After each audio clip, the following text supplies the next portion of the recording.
Olá pessoal, sejam bem-vindos aqui a mais uma aula, né? Vamos dar continuidade aqui ao exercício da aula anterior, porém agora a gente vai trabalhar com a condição composta, né? No sentido de ter três possibilidades aqui. Nesse enunciado que a gente colocou aqui, ó, a gente pediu para elaborar um programa que vai ler a nota de um aluno. Se a nota for maior ou igual a 60, o aluno vai ser aprovado, se não, ele vai ser reprovado. Então, a gente teve apenas duas possibilidades, né? A nossa condição, eu tenho que testar se a nota é maior ou igual a 60, se não for, já cai no se não, e não tem mais nada para fazer, né? Apenas escrever que o aluno foi reprovado. Então, nós vamos alterar esse problema considerando a seguinte situação. Se a nota for maior ou igual a 60, o aluno vai estar aprovado. Aí, se a nota for maior ou igual a 40 e menor que 60, aluno em recuperação, né? Então, a gente vai fazer isso. Notas abaixo de 40, aluno reprovado. Então, a gente tem essa situação aqui. Então, a gente vai declarar a nota que normalmente, como a gente já estava fazendo, vai ter a parte de entrada aqui pedindo o usuário para digitar a nota, vai ler a nota. A primeira condição não vai mudar, porque se a nota for maior ou igual a 60, o aluno vai estar aprovado. Aí, o que a gente vai ter que fazer? Vai mudar isso aqui. Então, agora eu vou ter um outro se. Então, dentro do Portugal, a gente tem a estrutura se não, se. O se não, ele não existe condição. É muito comum eu ver os alunos vir aqui e colocar condição no se não, né? Ele não existe isso aqui. Inclusive, ele aparece aqui a mensagem de erro, tá vendo? Falando que isso aqui está errado, olha lá. A expressão, né, não esperada neste local, aí pedindo para remover isso aqui. Então, o que a gente tem que fazer? A gente tem que colocar um se aqui para ele aceitar. E aí eu vou testar, ó. Se a nota for maior ou igual a 40, deixa eu dar um espaço aqui para o código ficar mais visível para vocês, tá? Então, o que eu vou fazer, ó? Se a nota... Então, eu vou testar primeiro aqui, ó. Se a nota é maior ou igual a 60, eu vou escrever isso aqui que o aluno foi aprovado. Se não, cai aqui. Se caiu nesse se não, então eu já entendo que essa condição aqui foi falsa. Aí eu vou testar uma nova condição, ó.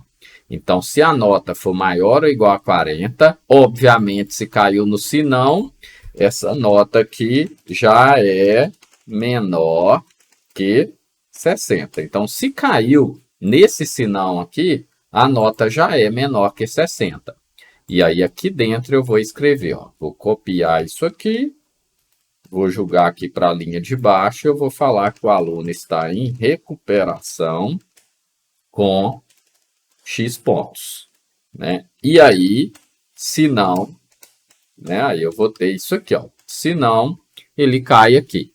Então, aqui a gente tem uma estrutura de seleção composta, ou seja, quando eu tenho se não, se eu tivesse uma outra condição, ó, eu poderia vir e acrescentar mais se aqui, mais condição e ir fazendo o que a gente chama de se aninhado, né? Um dentro do outro de uma certa forma. Então, o que a gente tem aqui, ó? Se a nota é maior ou igual a 40, eu vou dizer que o aluno foi aprovado. Se não, então quer dizer que a nota já é menor que 60. Eu vou testar agora se ela é maior ou igual a 40. Então, se entrar aqui nessa condição, ó, eu estou considerando que as notas estão entre 40 e 60, né? Inclusive o 40. E aí, se não, ou seja, se essa condição for falsa, se essa for falsa, cai aqui. Aqui, ó, somente nota abaixo de 40, né? Menor que 40 para cair aqui. Tá bom? Vamos executar isso aqui. Aí eu vou colocar, ó, a nota. Vou pôr aqui, ó, 60. Só para vocês verem, vai falar que o aluno foi aprovado com 60 pontos. Vou executar de novo, vou colocar 40, vou dar Enter, o aluno está em recuperação com 40 pontos. E vou colocar aqui agora, ó, 39. Vou dar Enter, ele vai falar que o aluno foi reprovado com 39 pontos. Então, a gente tem, né, uma estrutura de seleção, né, ou uma condicional aqui composta, tá? De forma bem simplificada, inclusive, para resolver esse problema, né, da nota aqui, conforme a gente fez a alteração no enunciado. Na próxima aula eu vou mostrar para vocês uma introdução a laço de repetição. A gente está fazendo isso aqui, ó, para um único aluno. Mas se eu quisesse, por exemplo, fazer para mais de um aluno, né? Então eu vou precisar de um laço de repetição. Aqui, ó, quando eu executo e informo uma nota, dou Enter, ele encerra o programa. Ele fala que o programa foi finalizado. Então, para eu fazer um novo teste, eu tenho que clicar aqui e executar de novo. Então, o laço de repetição ele vai vir para que você consiga, de uma certa forma, executar isso aqui, ó, mais de uma vez. Por exemplo, já vou até dar uma introdução aqui. Ó. Se eu colocar aqui mais uma vez, ó, ele vai executar o quê? Duas vezes. Ó. Vou pôr aqui 48. Ele vai falar que o aluno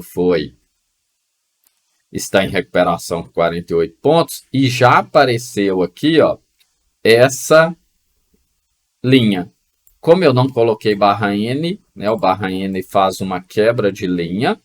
Vou até encerrar aqui para vocês verem. Ó. Vou colocar aqui um barra N só para vocês identificarem isso melhor. Aí eu vou colocar aqui, ó, 48, vou dar Enter. Aí ele pediu a nota do aluno novamente.